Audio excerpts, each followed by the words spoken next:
भीमसिंह नावाचे एक भारतीय जनता पक्षाचे खासदार आहेत. त्या खासदारांनी राज्यसभेमध्ये एक विधेयक सादर केलेलं आहे. हे विधेयक घटनादुरुस्तीचं विधेयक आहे आणि या घटनादुरुस्तीच्या विधेयकामध्ये त्यांनी याची मागणी केलेली आहे की भारतीय संविधानामध्ये जी उद्देशपत्रिका आहे त्या उद्देशपत्रिकेमध्ये जे दोन शब्द आहेत धर्मनिरपेक्षता आणि समाजवाद, तर हे दोन्ही शब्द या उद्देशपत्रिकेमधून वगळण्याची मागणी त्यांनी केलेली आहे. हे घटनादुरुस्तीचं विधेयक राज्यसभेनं मंजूरही केले आणि याच्यावरती राज्यसभेमध्ये येणाऱ्या काळामध्ये चर्चाही होणार आहे. पण या आतापर्यंत धर्मनिरपेक्षता आणि समाजवाद या दोन्ही शब्दाच्या अनुषंगाने जी मागणी आतापर्यंत होत आलेली आहे त्याला मात्र आतापर्यंत नाकारण्यात आलं होतं. सुब्रमण्यम स्वामी यांची जी सुप्रीम कोर्टामधली याचिका आहे ही याचिका देखील सुप्रीम कोर्टाने नाकारली होती.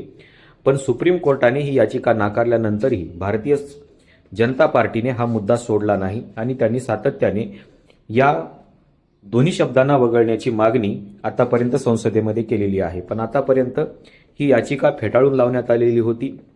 त्याचबरोबर या घटनादुरुस्तीच्या विधेयकाच्या अनुषंगाने आतापर्यंत अनेक वेळेस राज्यसभेमध्ये आणि लोकसभेमध्ये चर्चाही झालेली आहे. पण आता राज्यसभेमध्ये हे विधेयक थेट स्वीकारलं गेलेलं आहे आणि त्याच्यामुळे येणाऱ्या कालखंडामध्ये राज्यसभेमध्ये म्हणजे याच अधिवेशनामध्ये या विधेयकावरती चर्चा देखील होण्याची शक्यता आहे आणि उद्देशपत्रिकेमध्ये असलेले हे दोन्ही शब्द वगळण्याची मागणी देखील जोरदारपणे होणारी आपल्याला पाहायला मिळते आहे.